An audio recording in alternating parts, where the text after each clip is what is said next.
नमस्कार जनरल साहब, बहुत बहुत स्वागत है आपका।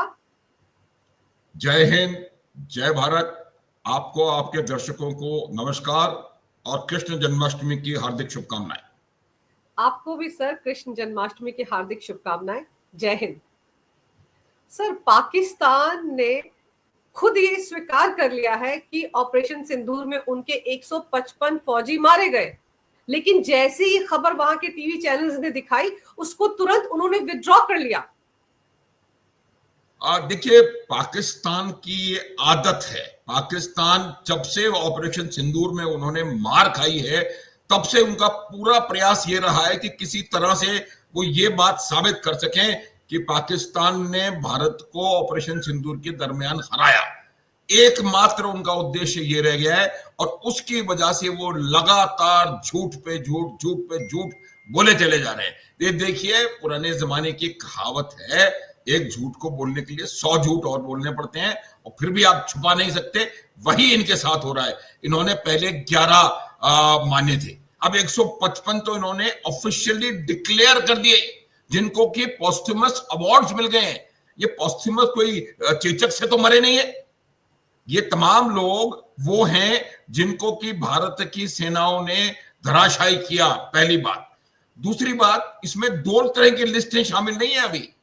मेरे को ऐसा लग रहा है कि इसमें जो इनके एयरफील्ड्स पे जो घमासान भारतीय एयरफोर्स ने मचाया था, उसमें कोई 50-54 लोग उसमें मारे गए हैं, उनका कहीं उल्लेख नहीं है। उसके अलावा जो इनकी मेन फाइटिंग फोर्स है, यानी कि आतंकवादी, वो 100 मारे गए थे, 100 से ज्यादा, उनका कहीं मेंशन नहीं है। उनके बारे में 40 उन्होंने एक्सेप्ट किए थे। तो मेरा यह मानना है कि कुल मिला के कैजुअलिटीज पाकिस्तान में 500 के आसपास रही होंगी।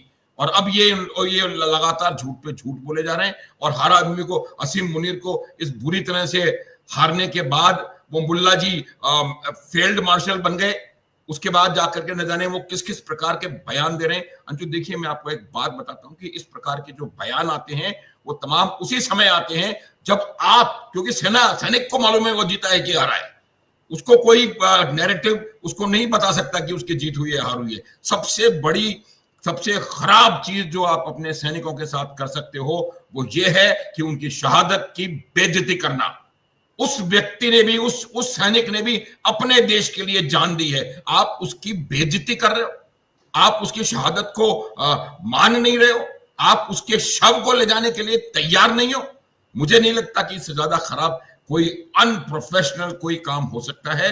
और पाकिस्तान की आर्मी एब्सोल्युटली अनप्रोफेशनल और अनग्रेटफुल आर्मी है। और ये अब बिल्कुल सिद्ध हो गया है कि वो सिर्फ इस तुफैल में कि वो किसी ना किसी तरह से भारत को नीचा दिखाएं। एक और चीज मैं बताऊंगा, हालांकि आपके क्वेश्चन में उसका मेंशन नहीं है। ये जो पहला लेटर शहबाज शरीफ ने अपने मित्र देशों को लिखा था, उसमें यही लिखा था कि हमारी बहुत मार पड़ी है और अब आप हमें आर्थिक रूप से मदद करें।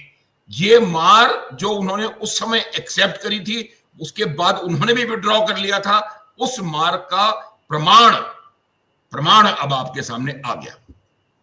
सर, उन्होंने तो प्रमाण रख दिया, प्रमाण को विथड्रॉ भी कर लिया। और हमारे देश के अंदर भी एक जमात है जो बहुत बिलबिला रही है ऑपरेशन सिंदूर के बाद से। उनको भी तो बैठे बिठाए जवाब मिल गया ना कि 155 फौजी तो मारे गए। और अगर एक देश 155 फौजियों के मारे जाने की बात को स्वीकार कर रहा है, तो मानकर चले कि कितने ज्यादा मरे होंगे वहां पर, कितनी दर्द हुई होगी 155 नाम सामने रखने में भी पाकिस्तान को।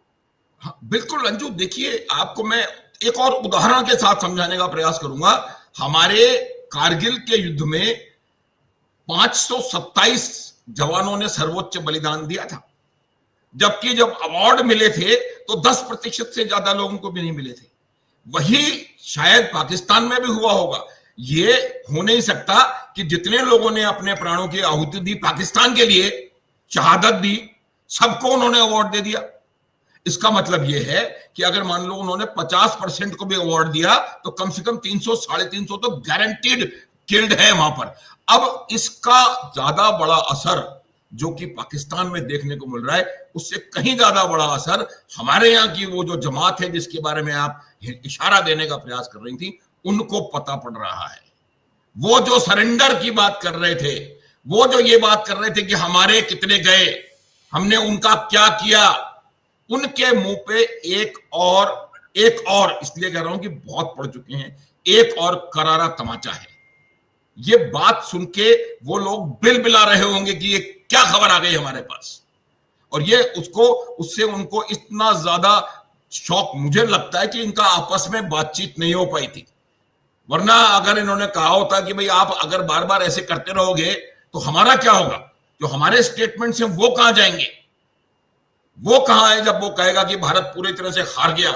वो स्टेटमेंट कहां से आएगा जब उन्होंने कहा कि ये मौकरी है, तमाशा, ऑपरेशन सिंदूर वो तमाशा? तो ये तमाम बातें जो उस जमात ने यहां पर फैलाने की कोशिश करी थी, सिर्फ और सिर्फ एक उद्देश्य से, उनका जैसे पाकिस्तान का यूनिपॉइंट एजेंडा भारत को तकलीफ देना, bleed India by 1000 cuts and Kashmir, उसी प्रकार से उन लोगों का एकमात्र एजेंडा किसी ना किसी तरह से येन केन प्रकारेण एंटी मोदी किसी तरह से मोदी के पास डिस्क्रेडिट करो, और वो मुझे लगता नहीं कि वो डिस्क्रेडिट करने में कहीं भी सक्षम हो पा रहे हैं।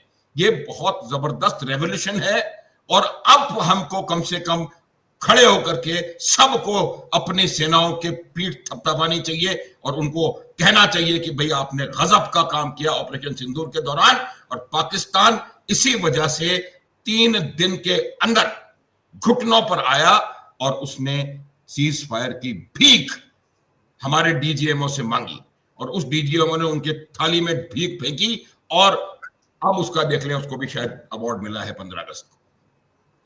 पर सर 9 और 10 मई की रात को हमने इनके 11 सैन्य ठिकानों पर हमले किए थे, एयरबेस पर हमले किए थे। खुद एक डोजियर जारी करके शहबाज शरीफ ने यह ऐलान किया था कि 11 नहीं 22 जगहों पर मारा गया हमको, वो भी भीख मांगने के उद्देश्य से वो डोजियर तैयार किया गया था।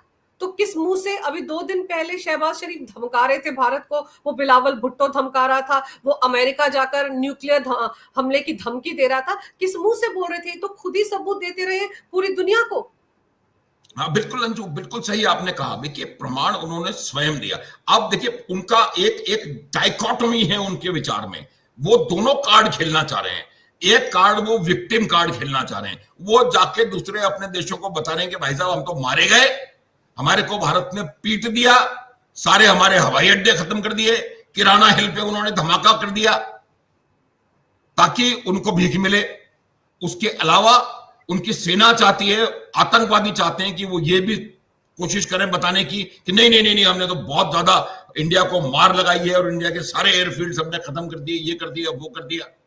इन्होंने कोशिश करी थी एक बार और, कहा कि S-400 जो है हमने वहां पर पठानकोट में खत्म कर दिया।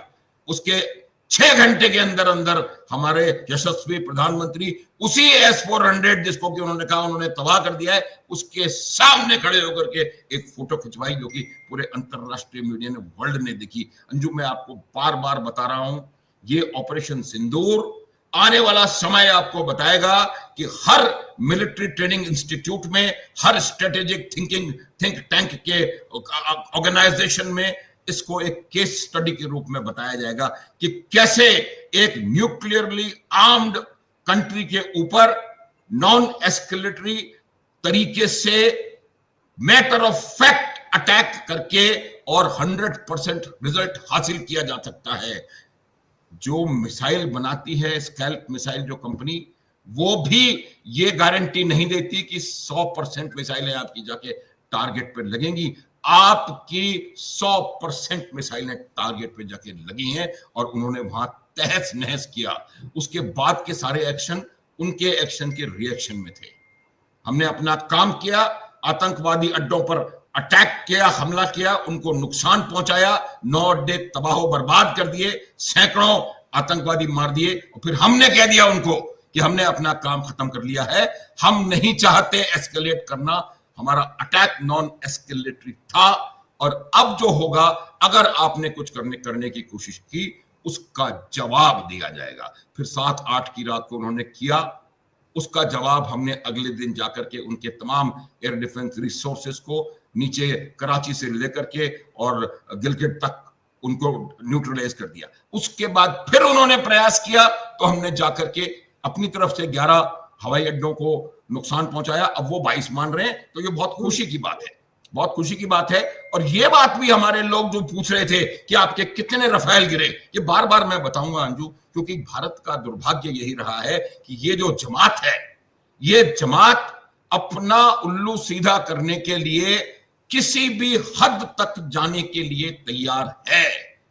इनको राष्ट्र को क्या नुकसान हो रहा है, आपकी सेनाओं को जिन्होंने इतना पराक्रम दिखाया, इतना शौर्य दिखाया, इतना साहस, इतना बलिदान वहां पर दिया, उनको आपको मुझे शर्म शब्द का भी प्रयोग करने में डर लग रहा है कि आपको लगता नहीं है कि उनके बारे में इस तरह की बात करना कि हमारे कितने, और वो भी तब जबकि हालांकि सेनाएं इस तरह से करती नहीं है, लेकिन सेना ने तीसरे दिन इसकी एक प्रेस कॉन्फ्रेंस करके, और छोटे मोटे किसी इंसान ने नहीं, डीजीएमओ, डीजीएओ और डीजीएनओ वो तीनों आए, साथ ही साथ जो हमारा स्ट्रेटेजिक कम्युनिकेशंस का इंचार्ज वो था, उन्होंने साफ कर दिया था कि जो हमको टास्क दिया गया था वो 25 मिनट में खत्म करके हम वापस आ गए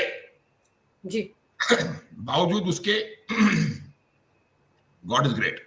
हाँ सर, आप ये सोचे ना कि जब आप अपने मुंह से पाकिस्तान डोजियर के जरिए अपने यहाँ मारे गए जो सैनिक है उनके नामों का ऐलान करके खुद ये सबूत दे रहा है, उसके बावजूद हमारे देश के अंदर एक जमात सबूत मांगती रही है। वो ऐसा सबूत मांगो गैंग है सर, जो पुलवामा के सबूत भी मांगता था, जबकि पाकिस्तान के उस वक्त के मंत्री फवाद चौधरी ने खुद अपनी नेशनल असेंबली में खड़े होकर कहा था कि हमने पुलवामा करवाया है। उसके बावजूद यहाँ पर बैठे हुए लोग सबूत मांग रहे थे। इनको बालाकोट के सबूत भी चाहिए थे, सर्जिकल स्ट्राइक के सबूत भी चाहिए थे, ये सिर्फ सबूत मांगते हैं। लेकिन सर, जिस तरह से अमेरिका की जमीन पर खड़े होकर मुल्ला मुनीर ने न्यूक्लियर अटैक की धमकी दी थी और ये कहा कि अगर हमारे अस्तित्व पर सवाल आया तो हम तो आधी दुनिया को ले डूबेंगे सर, तो उसमें तो अमेरिका भी आता होगा ना। हाँ बिल्कुल बिल्कुल अंजू, देखिए ये बात जो मुल्ला मुनीर जो है वो बहुत ही जबरदस्त तरीके से रेडिकलाइज्ड है, उसका बैकग्राउंड हम जानते हैं, वो एक आतंकवादी आर्मी का और बड़ा आतंकवादी सेना प्रमुख है, इसमें कोई संदेह नहीं है। और ये जो स्टेटमेंट आया है, ये स्टेटमेंट बिल्कुल साफ इस बात को कर देता है कि पाकिस्तान बहुत ही ज्यादा इर्रेस्पॉन्सिबल और ऐसी स्टेट है जिसके ऊपर कतई विश्वास नहीं किया जा सकता। और आप जब पूरा प्रयास कर रहे हैं कि ईरान एटॉमिक शक्ति ना बने, वो इसलिए क्योंकि आप कहते हैं कि ईरान जो है वो स्टेबल नहीं है और वहां पर आतंकवादियों के हाथ में ये एटॉमिक बॉम्ब पहुंचने की गुंजाइश है, या तो ऑलरेडी है आतंकवादियों के हाथ में एटॉमिक बॉम्ब। इस एटम की पाकिस्तान की जो एटॉमिक शक्ति है उसका बटन शहबाज शरीफ के पास नहीं है, वो मुनीर बदमाश के पास है। ये बात आपको समझने की जरूरत है। और ये जो उन्होंने स्टेटमेंट दिया है कि अगर हमारे एग्जिस्टेंशियल थ्रेट हो गया तो हम आधी दुनिया को लेके जाएंगे, ये आधी दुनिया को धमकी दे रहा है। और बावजूद इसके वो जो बिजनेसमैन है दुनिया का सबसे बड़ा, जो कहीं अलास्का में घूम रहा है, उसका कोई रिएक्शन नहीं है। ये सब अपना उल्लू सीधा करने का प्रयास कर रहे हैं। और ये बात बिल्कुल साफ है कि मुनीर को दोनों बार वहां पर बुलाया गया था, वो अपने आप नहीं गया, और बुला करके उससे वो कहलवाया गया जो कि वो ट्रंप साहब या ये जो अमेरिका चाहता है वो उससे कहलवाया गया। पहली बार जो कहा वो ईरान के खिलाफ और अब हिंदुस्तान के खिलाफ। ये मुनीर की औकात नहीं है ऐसा स्टेटमेंट दे दे, ये स्टेटमेंट उससे दिलवाया गया है। ये बात बिल्कुल क्लियर पता होनी चाहिए। और ये अब देखो, मैं आपको एक बड़ा इंटरेस्टिंग बात बताता हूं कि जब अमेरिका भारत के साथ था तो वो जमात अमेरिका के खिलाफ थी। आज अमेरिका भारत के का शत्रु बना हुआ है तो वो जमात अमेरिका के साथ मिली हुई है। वो कहता है कि अमेरिका ने कहा कि आपकी इकोनॉमी डेड है, वो कहता है हाँ बिल्कुल ठीक है, I am glad you are dead. तो ये बात समझने की है। जहां तक प्रश्न असीम मुनीर के स्टेटमेंट का है, उन्होंने एक स्टेटमेंट और दिया था और मुझे लगता है सबसे ऑनेस्ट कन्फेशन उनकी जिंदगी का वही रहा। किस कॉन्टेक्स्ट में दे रहे थे वो मैं नहीं कह सकता, लेकिन उन्होंने कहा कि भारत एक स्पार्कलिंग मर्सिडीज है जो कि फरारी की रफ्तार से दौड़ रही है और हम एक बजरी का लड्ढा है, लेकिन अगर बजरी के लड्ढे से फरारी की जो होगी मर्सिडीज की टक्कर तो नुकसान उनको ज्यादा होगा। तो ये कन्फेशन इसमें ज्यादा है। देखो सर एक सर सेकंड और प्लीज, इस प्रकार के स्टेटमेंट्स वही सेना देती है जो कि पिट के चुकी हो। सर आपने अभी कंपैरिजन बताया ना कि फरारी की स्पीड से दौड़ रही है मर्सिडीज और हम गिट्टियों से भरा लड्डा है। उसको पता होना चाहिए कि मर्सिडीज की स्पीड से दौड़ती है, फेदर टच की तरह होते ही रफ्तार पकड़ लेती है। ये लड्डा वड्डा तो बहुत पीछे रह जाएंगे। लेकिन सर ये जो पाकिस्तान है सर, इन्होंने तो करगिल में भी अपने मारे गए जवानों के शवों को लेने से इनकार कर दिया था। ये तो वो कौम है जो एकदम से डिसोन कर देती है। याद कीजिए, भारतीय सेना की रिकमेंडेशन पर ही इन्होंने शायद अपने एक जवान को या ऑफिसर को उस वक्त एक बड़ा अवार्ड भी दिया था नेशनल। बिल्कुल बिल्कुल। देखिए वहां पर क्या होता है कि जब सेनाएं एक दूसरे के आमने सामने होती हैं, जब तक आपका सैनिक जीवित है तब तक वो आपका शत्रु है। जब वो सैनिक अपने देश के लिए शहादत दे देता है या सर्वोच्च बलिदान दे देता है, उसके बाद वो एक शहीद है। ये किसी भी प्रोफेशनल और अच्छी आर्मी की विचारधारा सोच होता है और यही आपकी बेहतरीन आर्मी का सोच है। और ये जब कारगिल में तो आपको किसी और से पूछने की जरूरत भी नहीं है, मेरी तो आंखों देखी है। इसमें पूछने की जरूरत नहीं है, कोई प्रमाण किसी को नहीं चाहिए। वो जो प्रमाण वाली जो हमारी गैंग है उसको भी आंखों देखी सुना सकते हैं हम लोग। वहां पर उन्होंने अपने बड़े लोगों के डेड बॉडीज ले जाने से मना कर दिया। उसके बाद वहां पर उनको बरियल दिया इंडियन आर्मी ने with full honours, with full honours. अब वो जो बात आप कहने का प्रयास कर रही हैं, वहां पर उनका एक कमांडिंग ऑफिसर था, कमांड जो उसने बहुत अच्छी तरह से लड़ाई लड़ी और बहुत बेहतरीन तरीके से उसने काम किया। तो उसके लिए हमारा जो ब्रिगेड कमांडर था उसने रिकमेंडेशन भेजी थी पाकिस्तान में, और उस रिकमेंडेशन के बेसिस पे कहते हैं कि उनको एक निशाने इम्तियाज या निशाने हैदर कुछ मतलब हाईएस्ट अवार्ड कुछ मिला था उसको। तो ये भी बात होती है कि, लेकिन दुर्भाग्य यही है कि जिन जवानों ने, उनके भी जवान हैं, अपने देश के लिए शहादत दी, अगर आप उनके शव ले जाने के लिए तैयार नहीं है तो इससे ज्यादा बेगैरती वाली और इससे ज्यादा घटिया कोई हरकत नहीं हो सकती। आपको विक्रम बत्रा का किस्सा मालूम है कि कैसे उसने अपनी जान देकर के एक जवान को वहां से लेकर के आया। हमारी सेना कभी भी किसी भी एक जवान को, चाहे किसी भी स्थिति में वो हो, कभी भी वहां पर नहीं छोड़ते। और सबसे बड़ा जो ट्रिब्यूट आपके सैनिक के लिए हो सकता है वो यही होता है कि उसको पता है कि जब उसको शहादत मिलेगी या जब वो सर्वोच्च बलिदान देगा देश के लिए तो उसका प्रॉपर रिकॉग्निशन होगा। और रिकॉग्निशन भी उसको नहीं चाहिए, लेकिन उसको पूरा सम्मान दिया जाएगा, उसको वहां छोड़ के कोई नहीं आ जाएगा। आप मुझे बताओ कि आप अपने जो लोग आपके साथ उस समय कंधे से कंधा मिला के लड़ रहे हैं, आप उनके शव ले जाने को राजी नहीं है। ये सिर्फ और सिर्फ पाकिस्तान की घटिया फौज कर सकती है और कोई नहीं कर सकता। और ये तमाम बातें हमको दिखाई दे रही हैं, और फिर भी हमारे बीच में कुछ लोग हैं जो कि पाकिस्तान की सेना के बारे में बात करते हैं और भारतीय सेना पर प्रश्न चिन्ह लगाते हैं। ये जो बात है ये इस बार की भी बात नहीं है। मैं आपको बताता हूं, माय ओन यूनिट 1971 में, मैं नहीं था यूनिट में, वो बांग्लादेश में लड़ रही थी, तो वहां पर भी यही किस्सा हुआ था। और वहां पर भी एक पूरे ऑनर्स के साथ हमारे यूनिट के company commander colonel major Krishna Swami, उस टाइम पे लेटर कर्नल कृष्णा स्वामी, उन्होंने वहां पर लोगों को पूरा बरियल दिया था। और तब एक मिनट और एक सेकंड और, तब वहां पर उनके एक जवान ने कहा था कर्नल कृष्णा स्वामी को आकर के कि आपके तरीके का एक भी अफसर अगर हमारी फौज में होता तो ये 93,000 लोग पतलून खोल करके ढाका में सरेंडर नहीं करते। ये उनके सैनिक के शब्द हैं, ये बात याद रखें। सर लेकिन आपको क्या लगता है, क्या जो नेता है पाकिस्तान के, उनके और आर्मी के बीच में कोई तालमेल नहीं है? क्योंकि ये चूक कैसे हो गई? जैसी खबर मीडिया में आई वहां पे वैसे इसको विड्रॉ कर लिया गया, तो इसके पीछे क्या वजह रही होगी? क्योंकि उनको लगा पोल पट्टी खुल गई, वो बताना नहीं चाहते थे।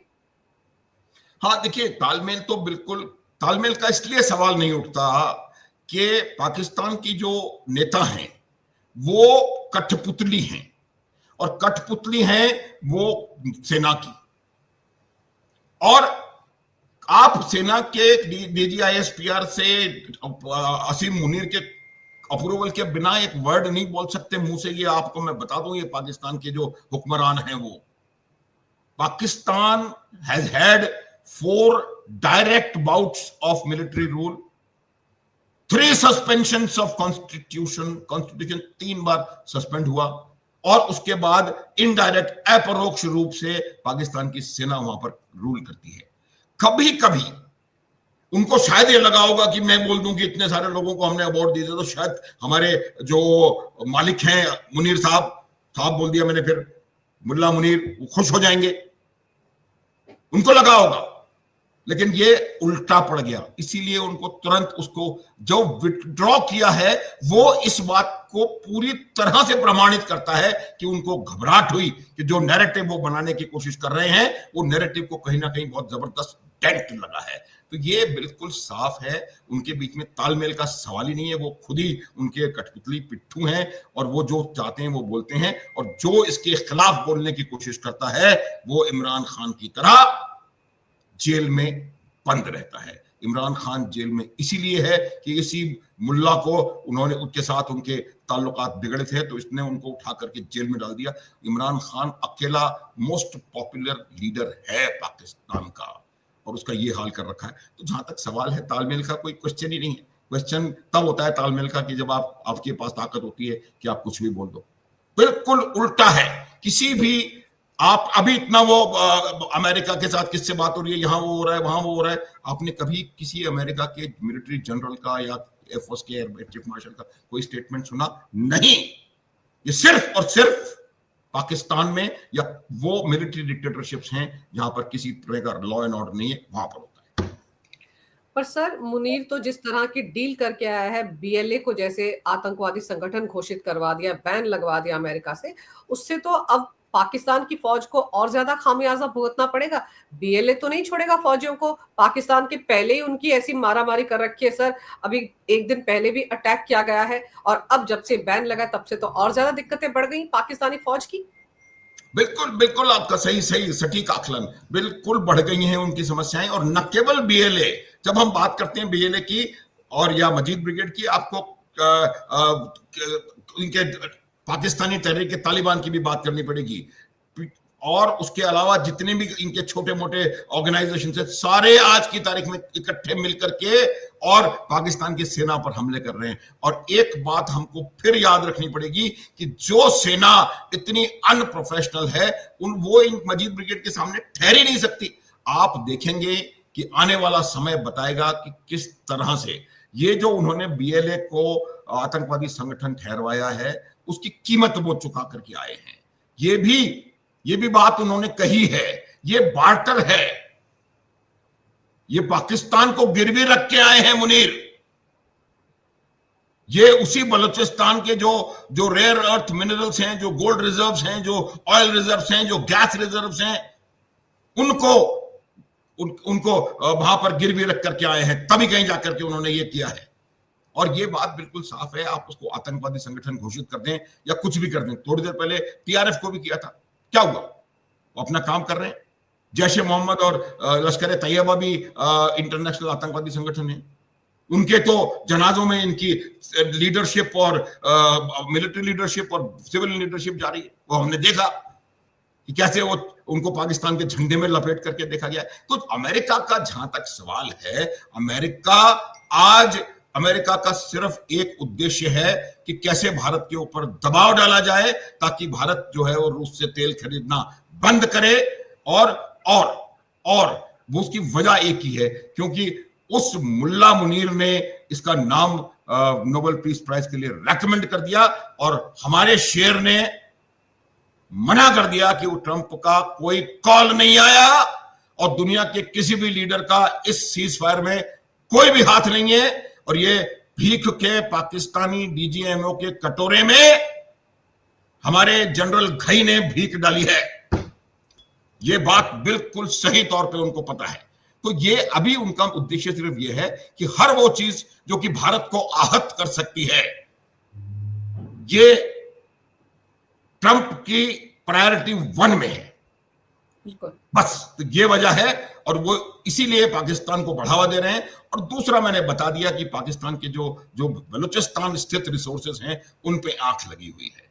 लेकिन एक बात इस मुनीर को भी याद रखनी पड़ेगी कि चीन जो है वो इतनी आसानी से सारा कुछ उसके एडवर्सरी, आज जो सुपर पावर राइवलरी है वो चीन और अमेरिका है, उसके अपने राइवल जो एडवर्सरी है उसके पास इतनी आसानी से पाकिस्तान को जाने नहीं देगा। अगर आप दो नावों में सफर तय करने की कोशिश करते हैं तो आपका फटना अवश्यम भावी है। बिल्कुल। और ये आज की तारीख में एक कटोरा इनका चीन के सामने है, दूसरा कटोरा इनका अमेरिका के सामने है, और ये आप देखेंगे कि ये दो भागों में विभाजित होके रहेगा। अगर 4 नहीं तो 2 तो गारंटीड है। बिल्कुल सही कह रहे हैं आप सर। जिस राह पर मुल्ला मुनीर पाकिस्तान को लेकर जा रहे हैं, उस राह पर सिवाय पाकिस्तान के टुकड़ों के और कुछ नहीं हो सकता। आप 2 कह रहे हैं, 6 टुकड़ों में बटेगा पाकिस्तान आने वाले वक्त में, लेकिन फिलहाल तो शामत उनकी आएगी जिन्होंने वो 155 फौजी जो मारे गए थे ऑपरेशन सिंदूर में, उनकी लिस्ट निकाल दी है, उनकी लिस्ट लीक कर दी है। उनकी शामत जरूर आएगी, उनसे जरूर हिसाब किताब पूछा जाएगा, क्योंकि इससे पाकिस्तान की छवि को गहरा नुकसान पहुंचा है। क्योंकि नेता तो बड़ी बड़ी बातें करते हैं और असलियत में ये खेल हुआ है ऑपरेशन सिंदूर के दौरान पाकिस्तान के साथ। सर, आपने समय निकाला इस विषय पर, बहुत ही अहम जानकारी मेरे दर्शकों को दी। आपका बहुत बहुत धन्यवाद। नमस्कार। भारत माता की जय हो। वंदे मातरम। जय हिंद। जय हिंद, जय भारत, नमस्कार।